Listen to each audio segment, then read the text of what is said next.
Good afternoon. We'd like to welcome you to today's program, Getting to Ellen, a memoir about love, honesty, and gender change, sponsored by the Women in Law section, the LGBTQ Law section, and the Committee on Continuing Legal Education of the New York State Bar Association.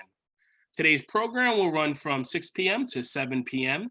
And during the course of today's program, if you would like to pose a question to the author, please feel free to use the chat tab in the Zoom portal. You may also turn on your camera, unmute yourself, and also ask verbally as well. At this time, I would like to turn it over to the chair of the annual meeting and programming committee of the Women in Law section, Laura Sulam, for some opening remarks. Laura? Thanks so much, Ernesto. Good evening, everyone. I'm Laura Sulam. I chair the Women in Law section's annual meeting and programming committee. I am a senior director at Practical Law, which is a Thomson Reuters company. Before we dive into the featured book tonight, I'd like to say just a few words about the Women in Law section. Our section now has over 900 members, and we are dedicated to addressing critical issues impacting women attorneys and women in general. We are always looking to increase our membership and to welcome women and men attorneys to our section. So please reach out to us if you would like to join. As a member, you can participate as much or as little as you like. If you are interested in further developing leadership and speaking skills, you can join one of our committees, such as the annual meeting and programming committee, which organized this book club meeting and helps organize other CLE and non-CLE events, as well as our annual meeting, which happens each January, and our Women on the Move program, which happens each fall. We have a champions committee, which engages men as partners and allies to advance women in the legal profession and in our association and in society at large. We have a general counsel committee, which develops strategies and tactics to help advance women lawyers within companies and as outside counsel.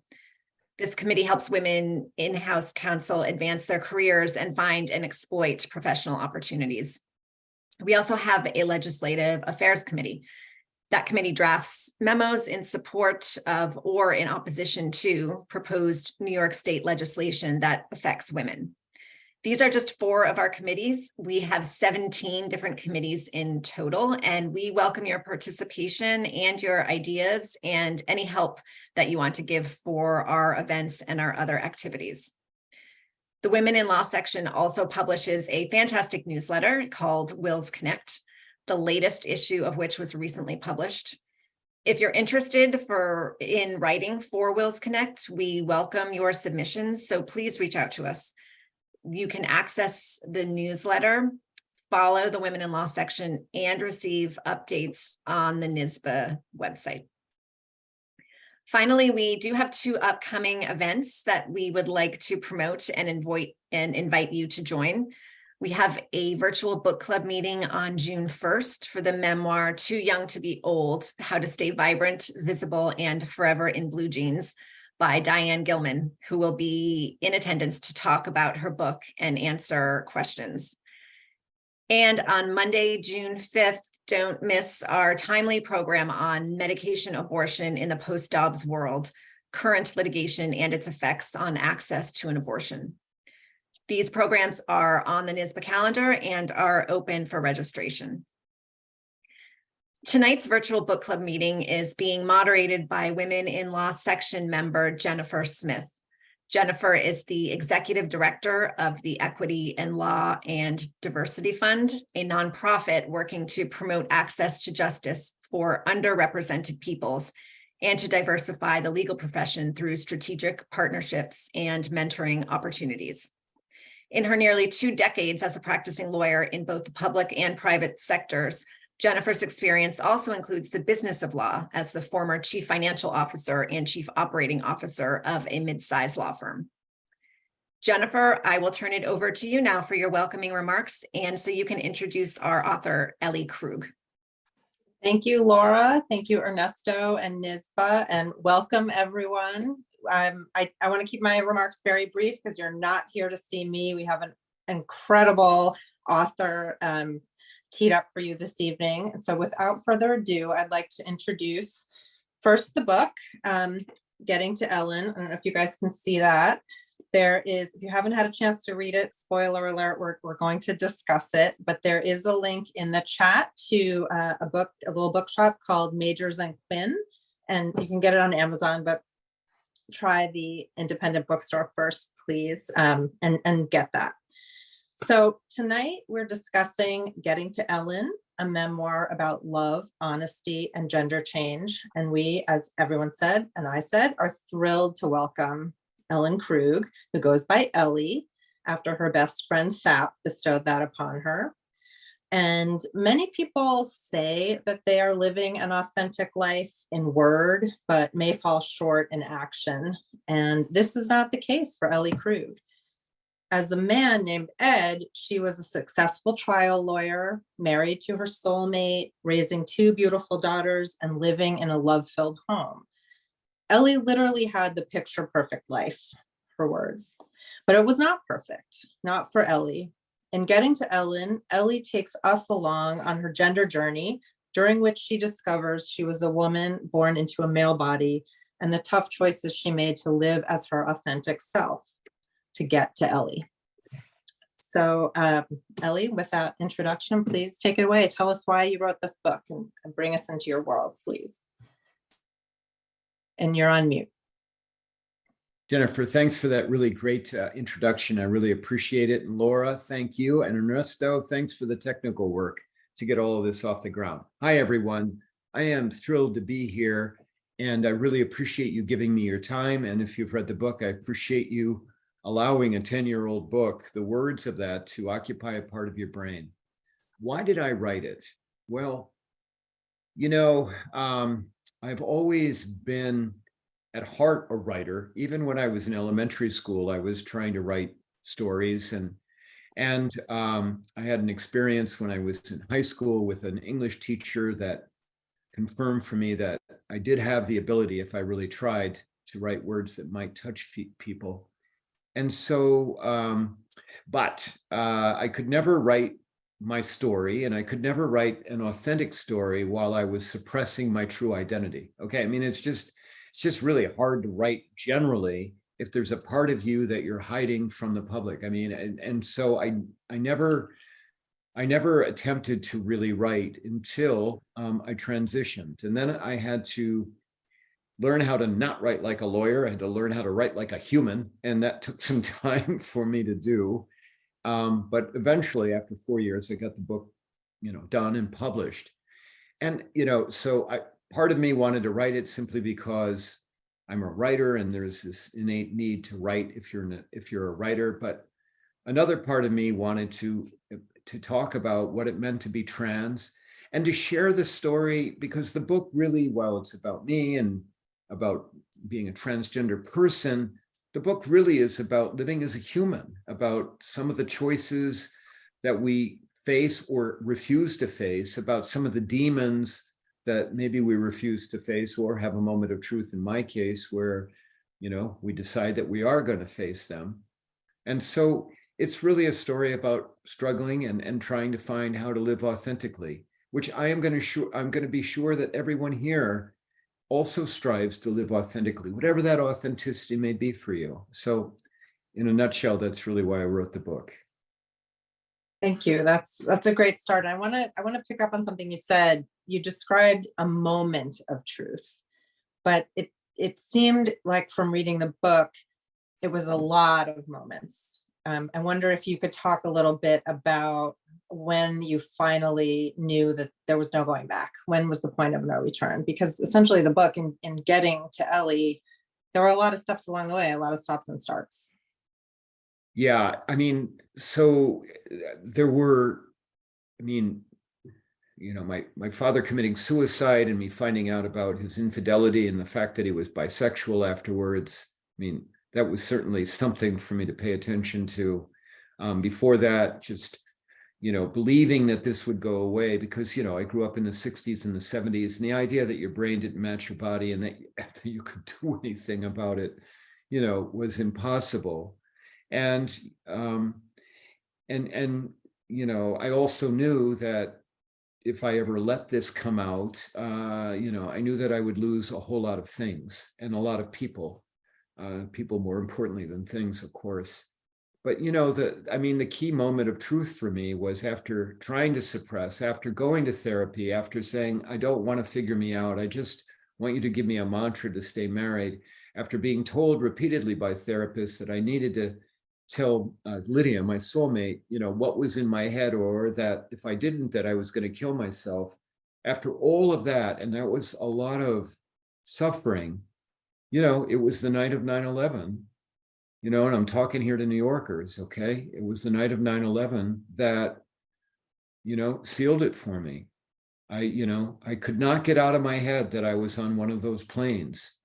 As I sat in St. Matthew's Catholic Church on the night of 9/11 with Lydia and the two girls, I just couldn't get it out of my head that I was on one of those planes, and looking out the window and seeing one of the towers and knowing that I was going to die in 2 minutes, and then playing this silly game that humans play, which, what would be your last thoughts?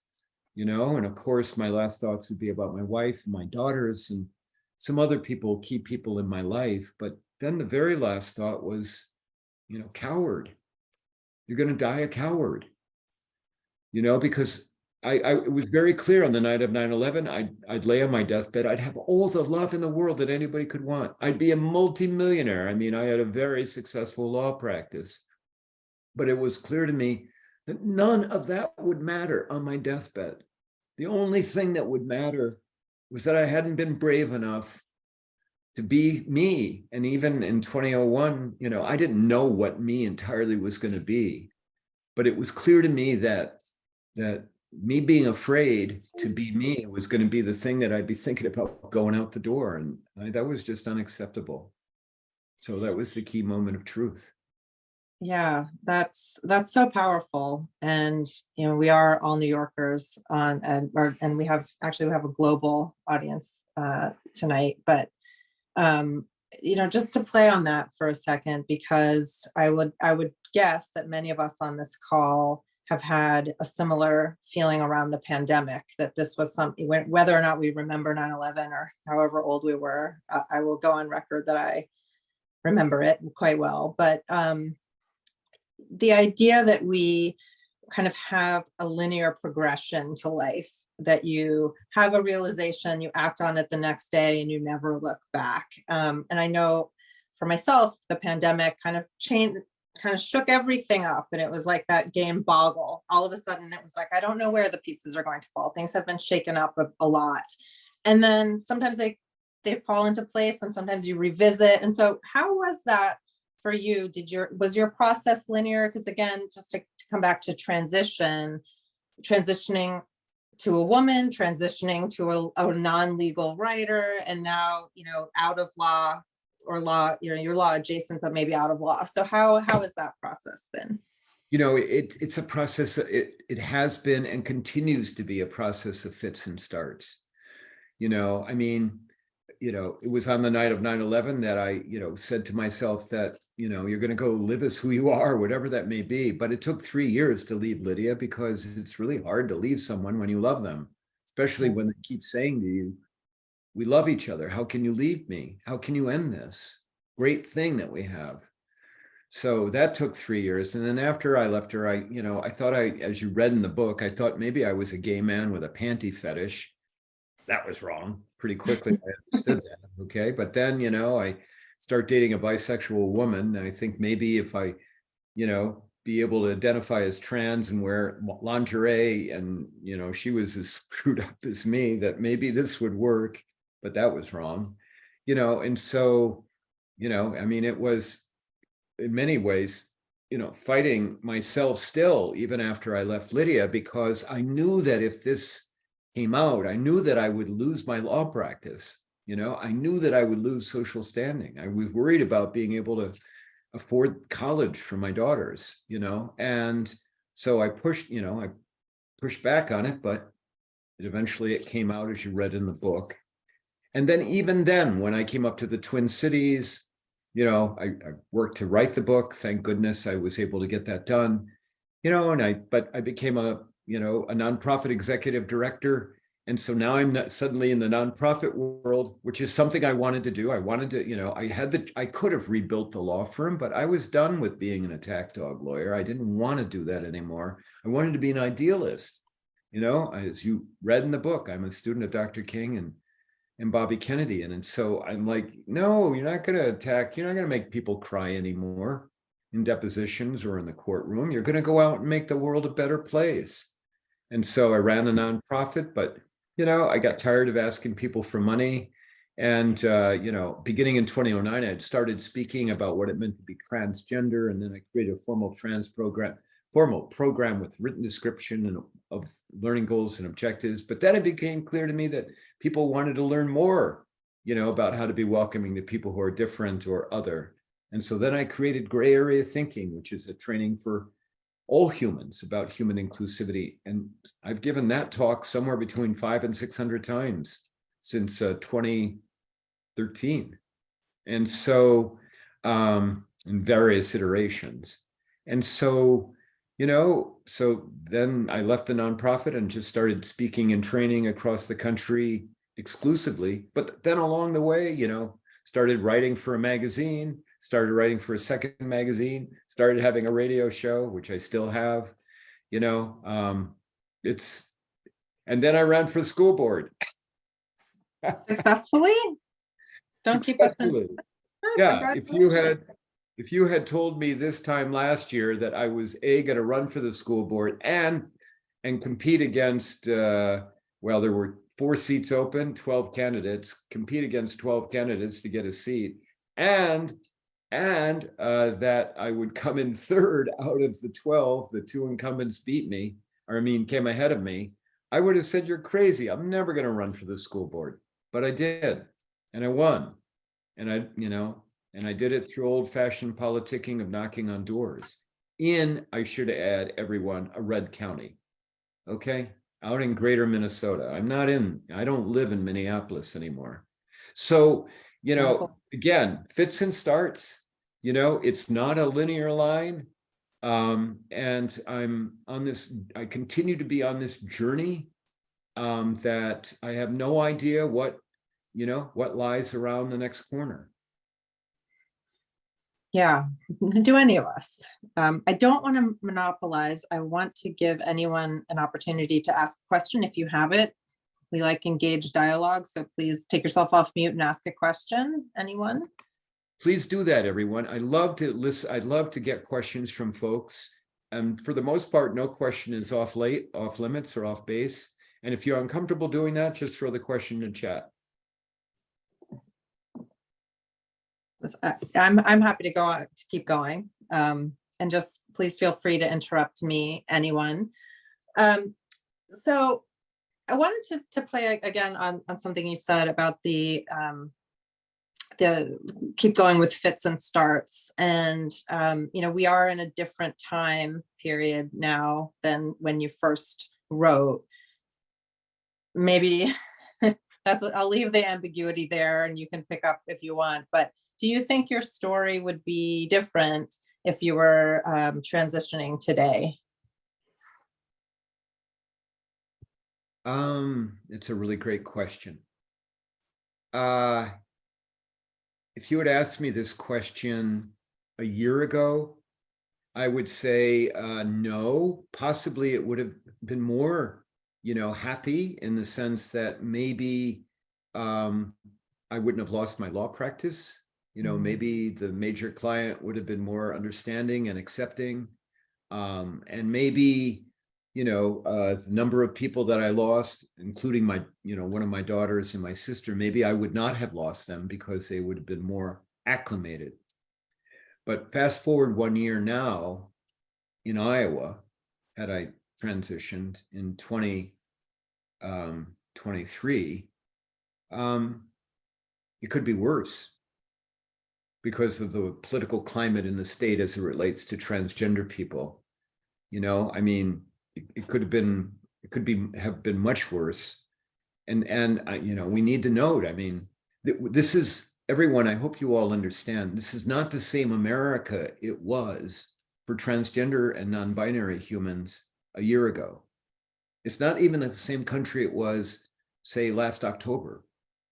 The country has changed dramatically as it relates to trans and non-binary human, particularly trans kids and youth.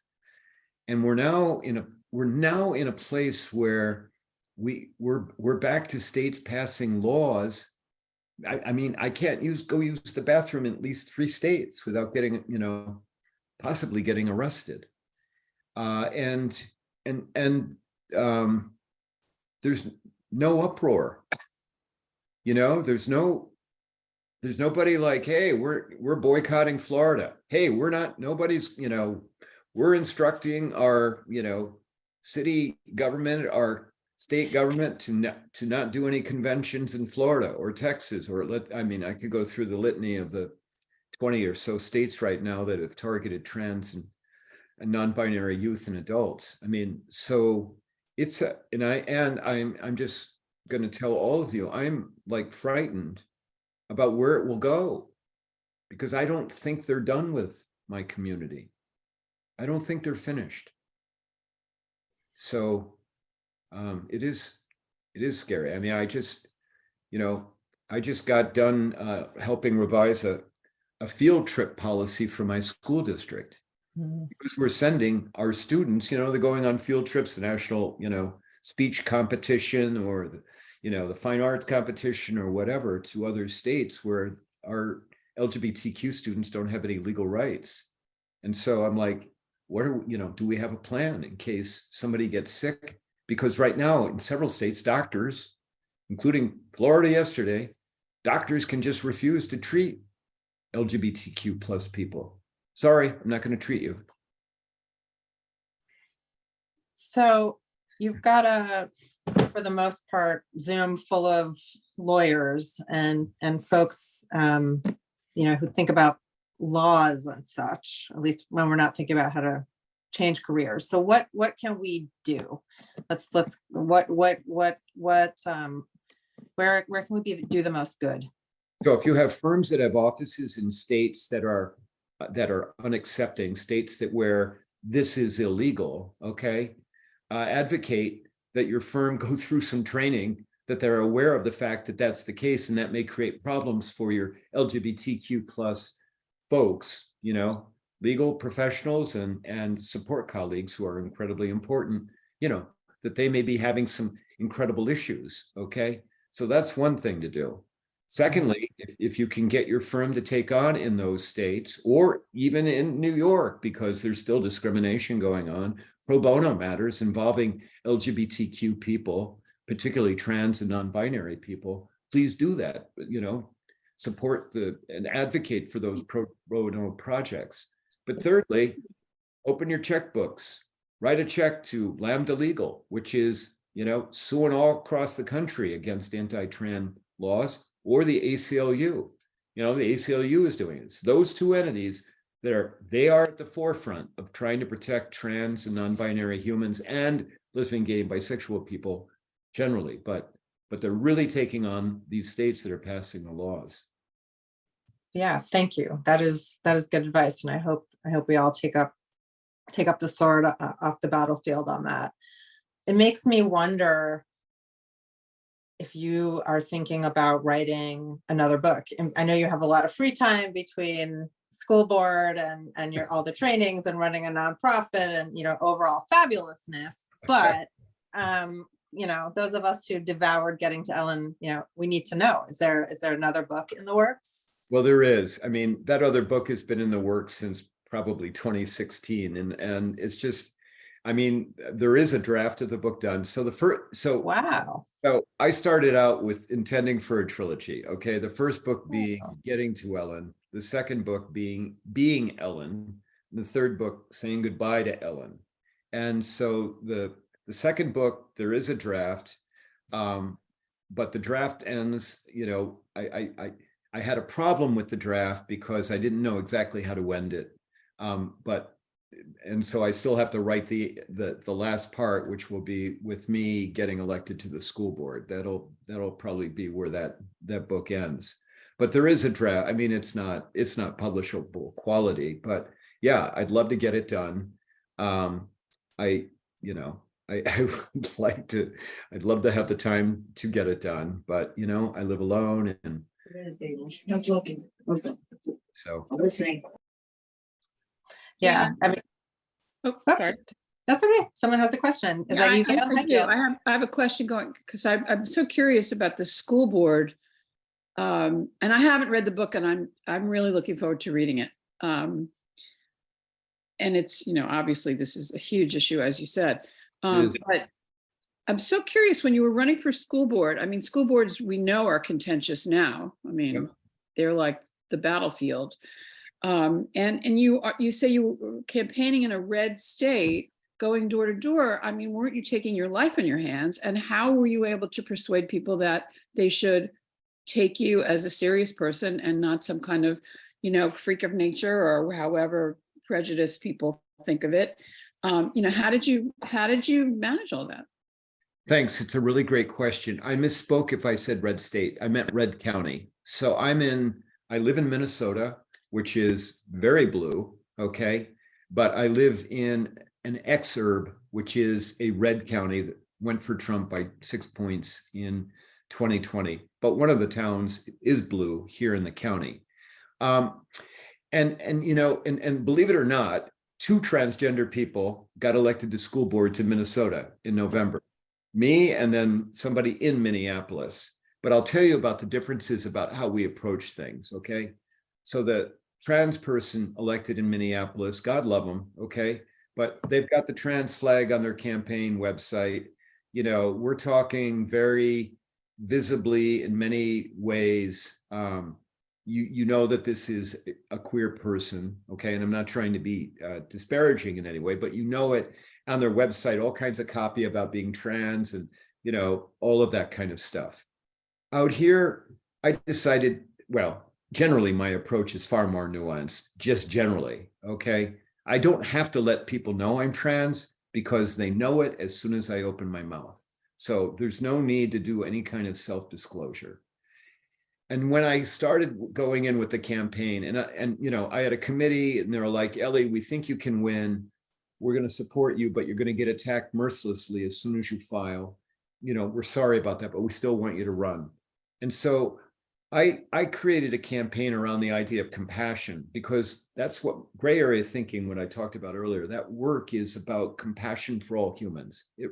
It's a work that's not LGBTQ focused. So you went to my website, 5 paragraphs. First paragraph, we start talking about compassion for all humans, that I believe in that. Then second paragraph, a third, I talk about how I believe in our educators, because I'm a big believer in our educators and our students, of course. And then, about the need to keep doing what we're doing. And then I had something there about test scores, because there's some discrepancies in between skin color test scores, and which, is pretty bad. Okay. And then the last paragraph, I say, oh, by the way, you may have heard that I'm transgender.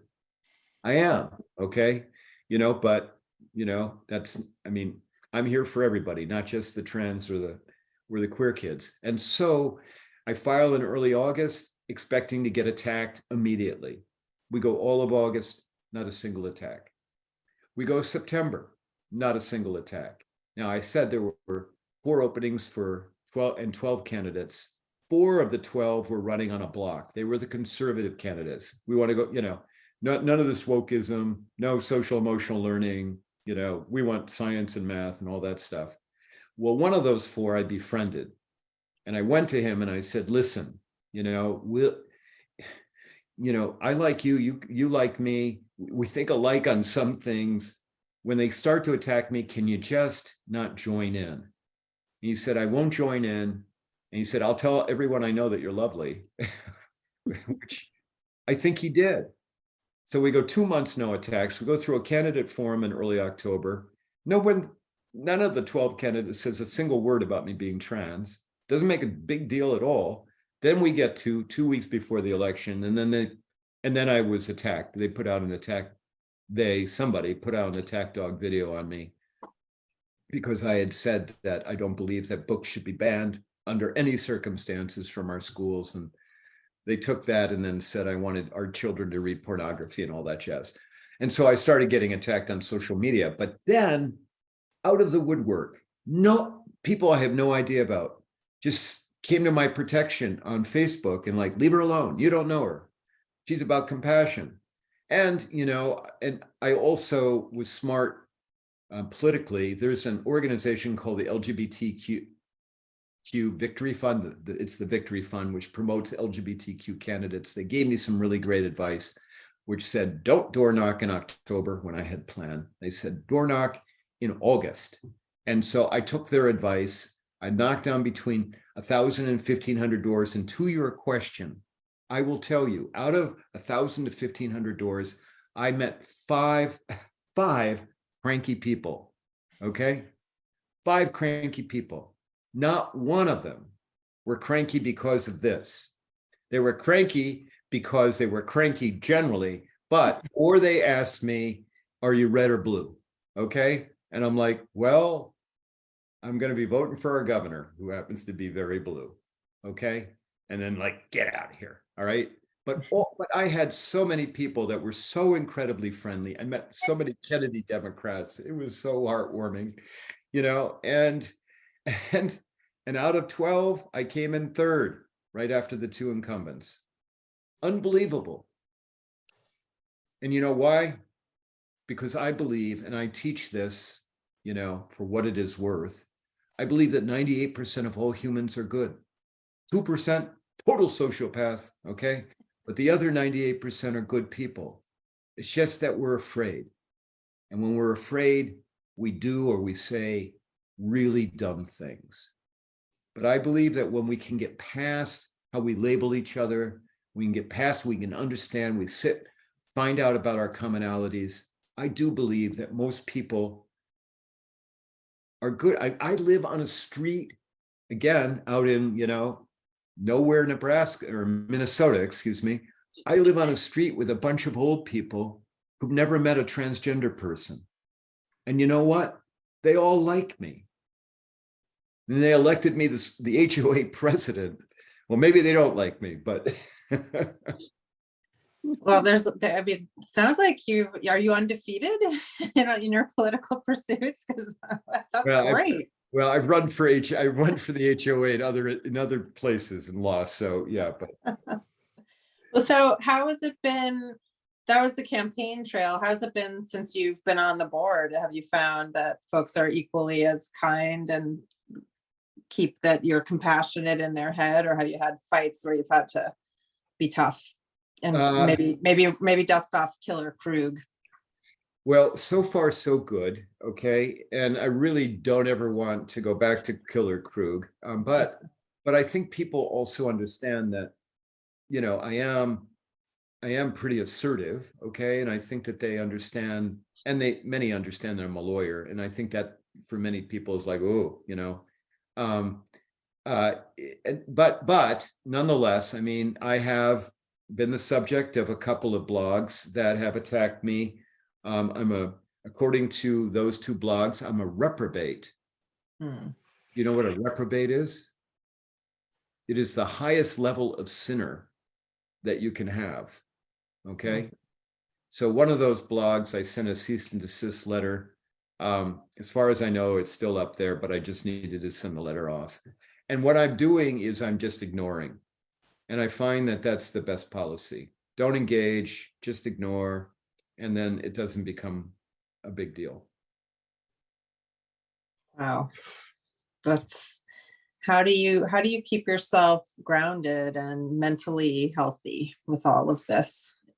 Well, but please understand what I just said about is a very little. Most of the people that I encounter, like 99.5% of the people that I encounter, are just great with me. I mean, they're nice people. They're welcoming. Hey, Ellie, how are you? And I'm getting to go into the schools and talk to the kids, the gay straight alliances that we have, and be able to talk to our, LGBTQ youth. And my God, that just, you sit in a room with these kids and,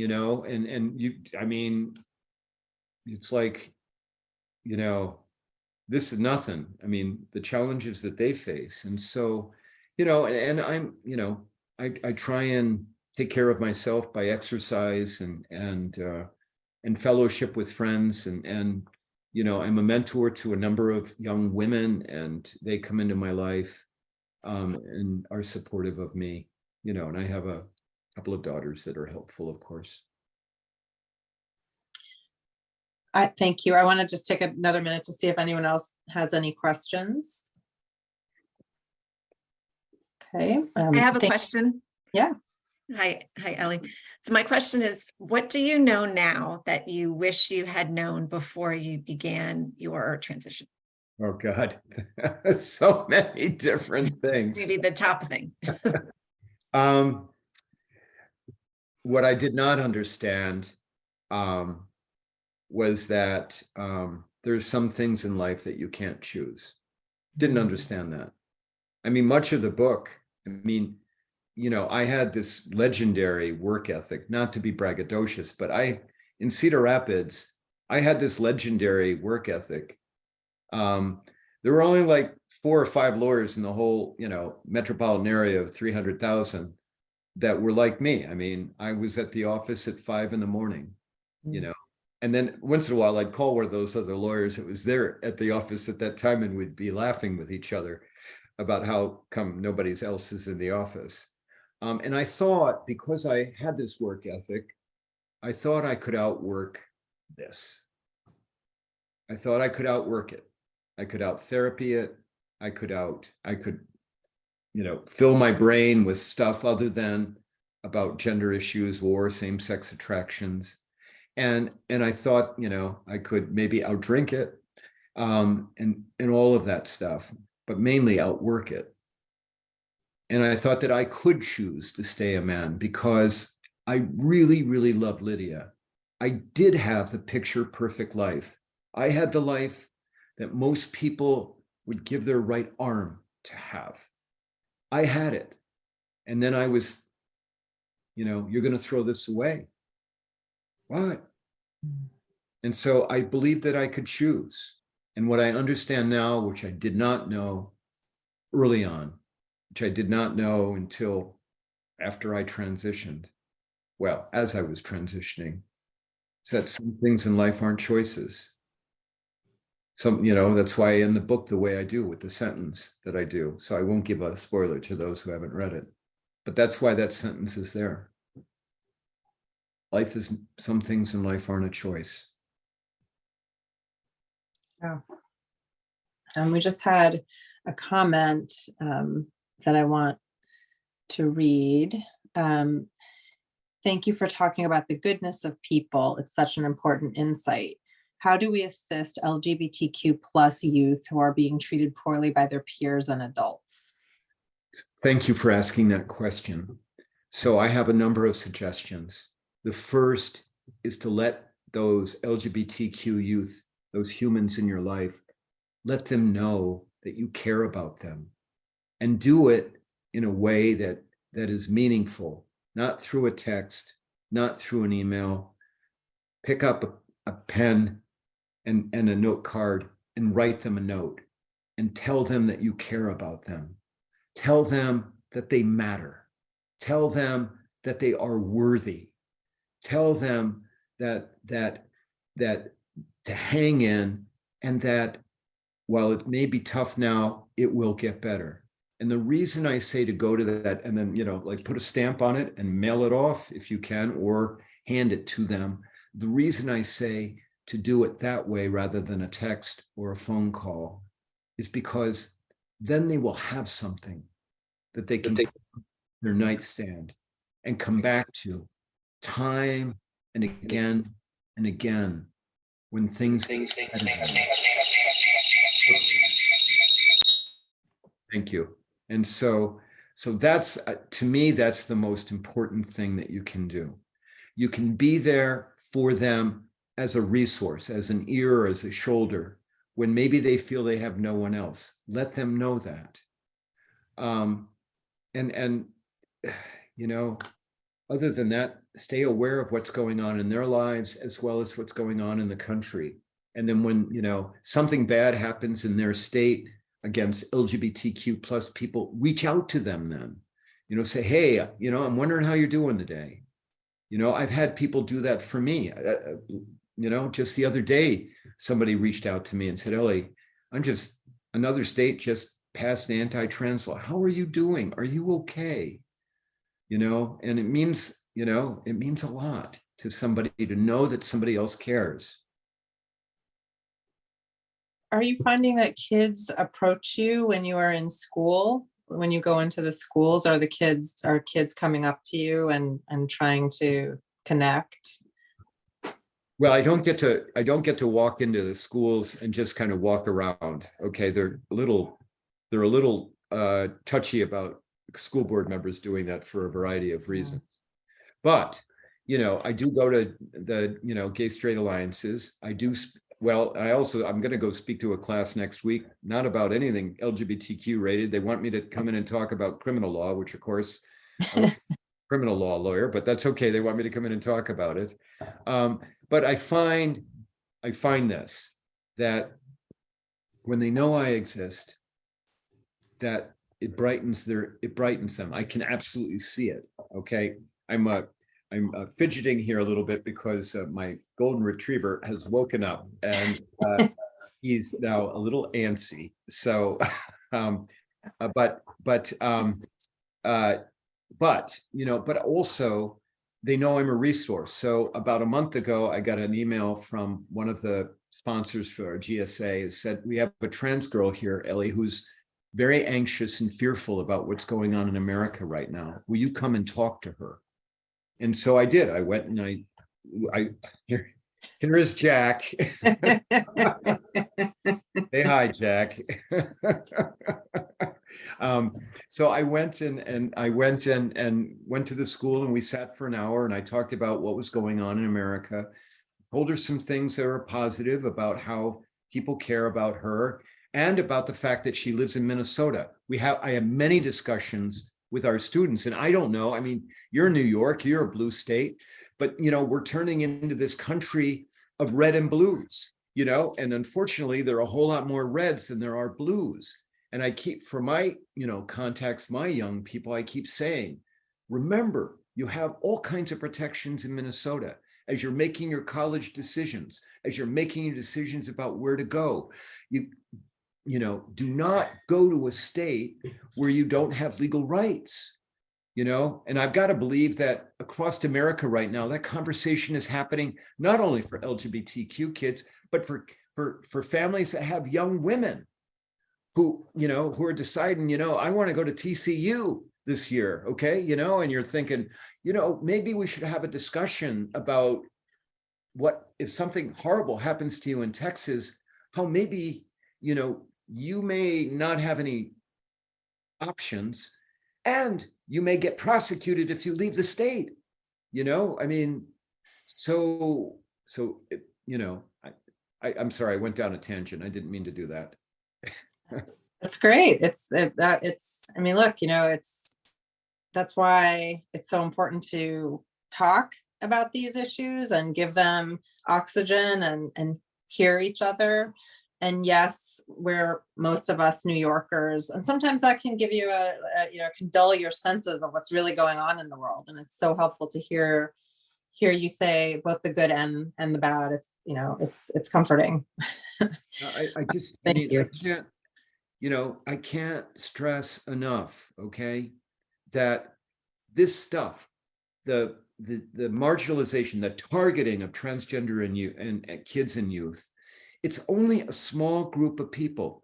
If you go and look at the various pieces of legislation from state to state, they read alike. They may be totally duplicative. And that is because there are a number of conservative organizations that are sending out this pattern legislation to conservative lawmakers and saying, pass it in your state. And you may also notice that when bills are introduced, the legislators are fundraising off of the bills. And then the nonprofit organizations, many of them religious-based, are saying, help us keep our children safe from transgender people, support this bill. And by the way, send us money so that we can continue to do our work. I mean, it is a racket. And Ernesto, I know we're recording this, and I'll go down record as saying it is a racket. And it's a racket at the detriment of my community. Okay. And by the way, we've seen this before. We have. And it doesn't end well. And I'm very cognizant of that. Okay. Yeah. Are there any other questions, comments? I can keep going, but I don't want to monopolize. Okay. So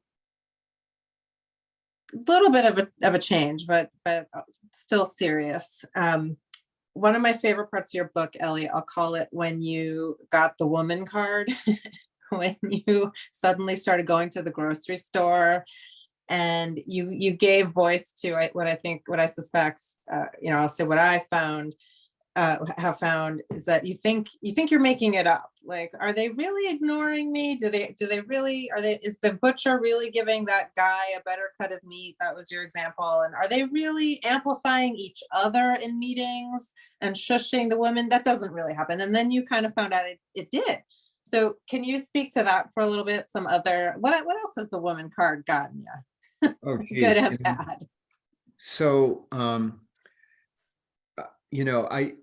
part of it for me is always trying to figure out, is this because I'm trans, or is it because I'm, Ellie, as a woman? And I've come to conclude that most of the time it's just about me being female. I'll give you an example.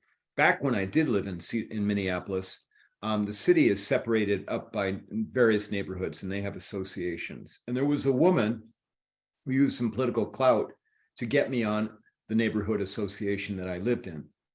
And it was an association that also encompassed the University of Minnesota, where if you know anything about the U of M, there's a downtown area there called Dinkytown. It's a nice little area with all kinds of old-fashioned shops and old stores. Bob Dylan, that's where he began playing music and stuff. Well, the developers are coming in and tearing down old things and putting up new shiny things that all look alike. And so my board had a retreat one day and we got on the subject of zoning for Dinkytown. And, I was very impassioned about how we need to stop this development. We need to use the zoning laws, whatever, and got and talked to, and by the way, I was a civil trial lawyer doing personal injury work. I know nothing about zoning, but I was pretty passionate about it. And I got done, and this isn't a room with about 40 people, mainly women in their 40s to 60s, 70s, but some men. But I sat down, okay? And as soon as I sat down, the man in the room who knew something about zoning, who was an architect in his early 60s, he stood up and he said, this is a quote because it's burned in my memory.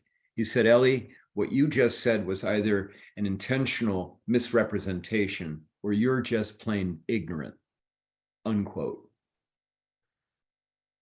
And I've got to tell you, no one would ever have said that to me had I presented as a dude, ever. It just would never have been said. And I was flabbergasted. I responded by saying it's been a long time since anybody's ever called me ignorant. But you know what? That happened midway in the morning. I didn't say another word. We had our lunch break. The man did come over and apologize. By the way, not a single woman in the room raised or said, I wonder how that made Ellie feel. Okay. But the man came over and apologized, which was nice. But at that point, it was too late. I had decided to quit. I got up and walked out, left my book, never went back. I quit. It hurt that much. Wow. And so, yeah. It's real. And I didn't understand it, but I have a far better understanding of it now. And that's partly what I write about in the second book, Being Ellen. Yeah, it's a poignant reminder about the quote about the arc of the moral universe. Yeah. Hopefully it bends towards justice, but it does bend, and that's one of those things that it's hard to hear, but I'm sure most of us have experienced something along those lines. Do you find that you've seen things get better. You know, it's been how many years? A decade? How long has So- it been since you transitioned? So it's been 14 years since I 14, okay. transitioned. For the transgender community, it's about 100 years. Hmm, That's when I came out in 2009. You know, you would have heard something about transgender people maybe once a month. Okay. And now, I mean, we could go on, you know, all the news feeds, and there's going to be something about transgender people multiple ways today. And so that's changed. Caitlyn Jenner changed the trajectory of the transgender community. Say what you will about her politics. That would be another discussion for me. But I mean, but her coming out changed for trans people across the world, you know, mhm. gave, I think, a lot of people the guts to be more visible. And I've got to tell you, just from a personal standpoint, since some of you have read the book, had I not come out, had 2001 not been the moment of truth for me, I'm here to tell you, I would not have survived Caitlyn Jenner. I would not have survived it, because at that point, it would have been too late for me to transition. It would have been too late for Lydia to find somebody else. I mean, I mean, yes, it killed me for Lydia to start dating Stephen, but at least it took away the guilt, okay, that I had about having unended her life. But had I not, you know, transitioned and Caitlyn Jenner, I would have just felt, you know, that there was no options for me other than to end my life. I mean, that would have been the only choice. So it's different, but as I said, in the last, you know, since November, I mean, the whole country has shifted against transgender people just so greatly. This Dylan Mulvaney thing, oh my God, this is, you know, created all kinds of problems for my community. And it's also, I mean, what's happened has affected my business. I mean, not to be whining, but, you know, I mean, I speak and train across North America on diversity, equity, inclusion in general. And this time last year, I had 20 things booked for June. You know, June is Pride Month. We want, you know, somebody who's LGBTQ, but I had 20 events booked this time last year. This year, I got 4 events booked. And I think it's because of the anti-wokeism going on in the country and this thing about, you know, transgender people being persona non grata in many places. That's tough to hear. And I, you know, I can only offer, hopefully, that the folks on this call can go and seed the folks that we know and continue to seed outside of New York and around the country. And I hope, you know, I hope, you know, it stops with us, you know, that attitude. It's, you know, you said it, it's fear motivated. Most 98% of people are good. So this is something else. It must be fear. And, you know, hopefully those of us on the call can, as I said, can continue to seed for good. But I wonder if you could speak for a minute to take it, that's a kind of an outward look, to take an inward look at what were the things that really helped you in your network, so that we can do that. You mentioned writing cards, and I love that.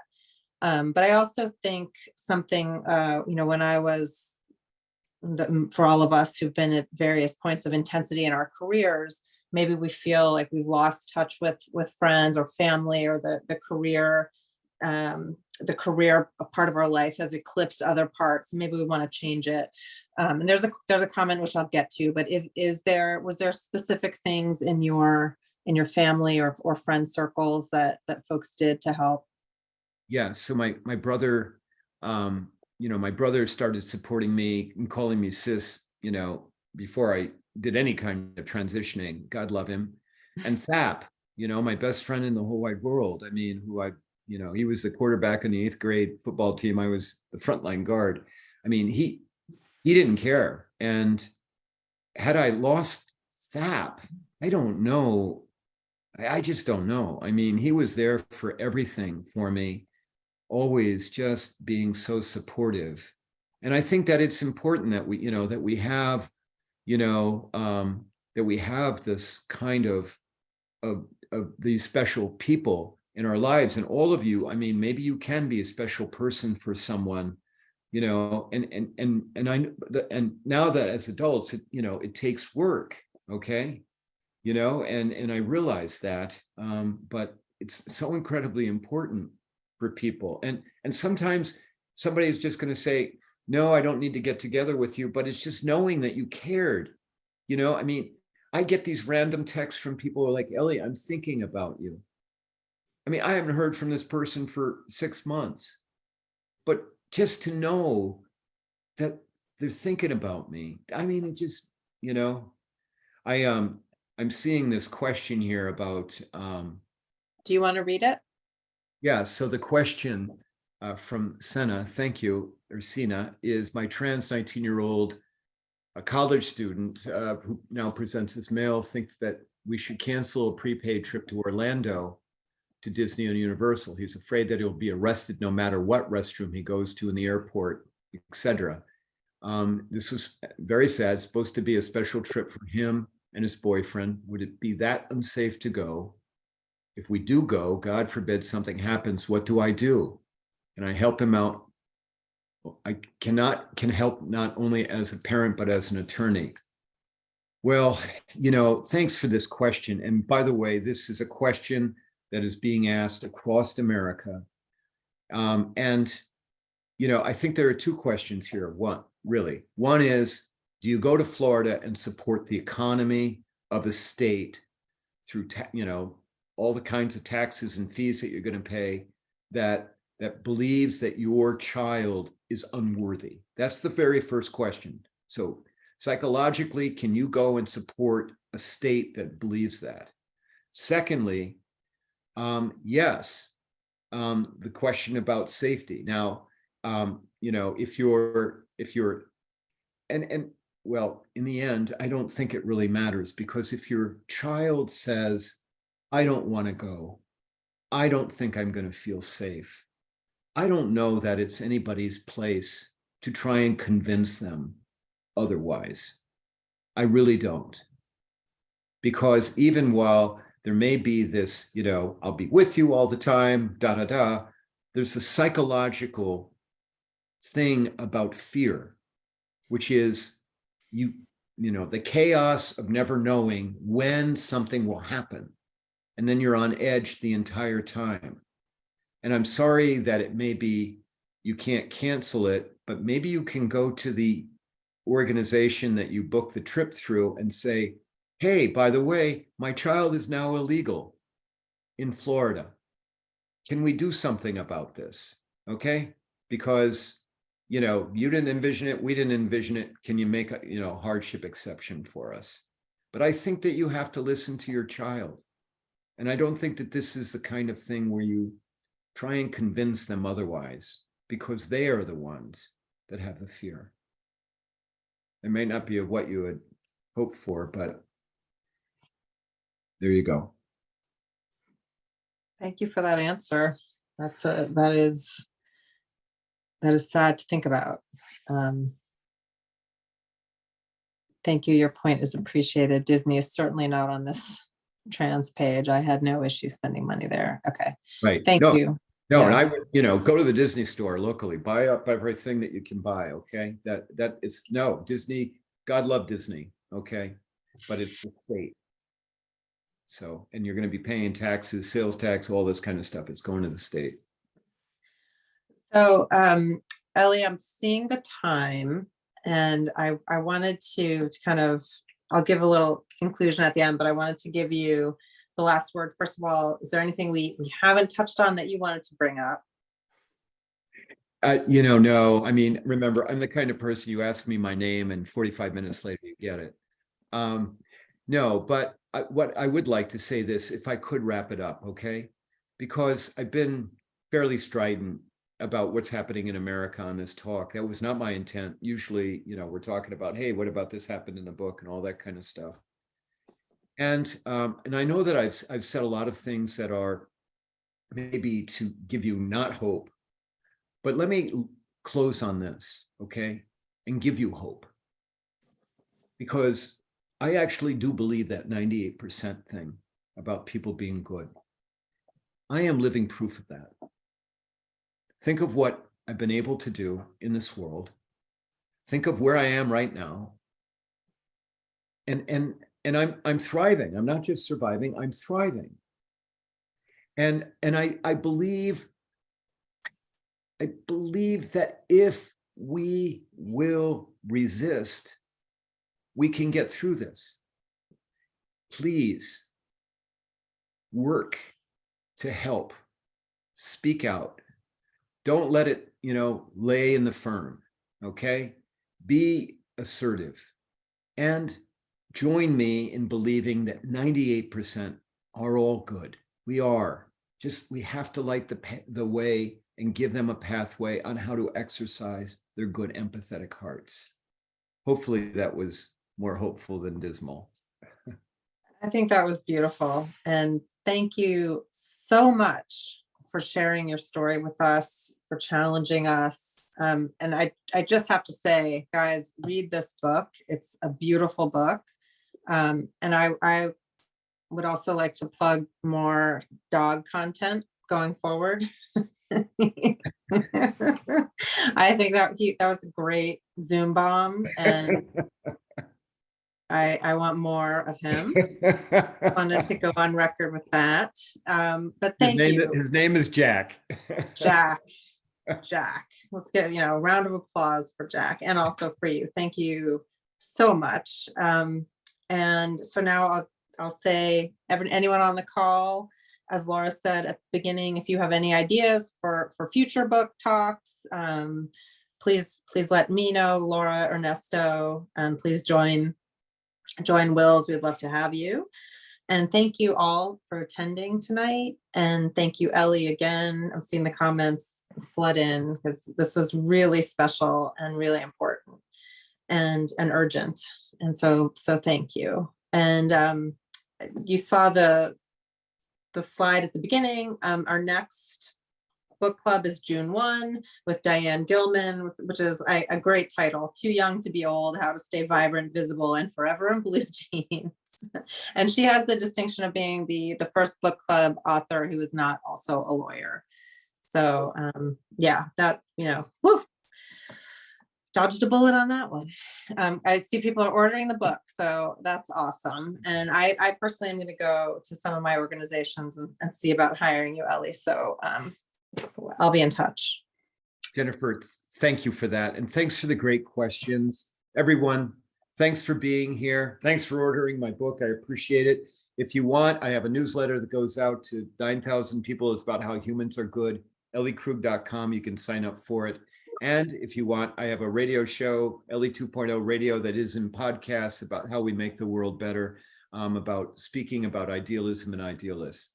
Jennifer and everyone else, thanks so very much. I really appreciated it, and I appreciate the opportunity. Great, thank you. And I would just like to echo Jennifer's sentiments there. Ellie, thank you so much for joining us for that riveting and fascinating discussion. This does conclude our program, so please make sure to return to your My Learning dashboard and complete the course evaluations. Thank you so much for choosing New York State Bar Association programs, and enjoy the rest of your evening. And Jennifer, can you stay on for a moment?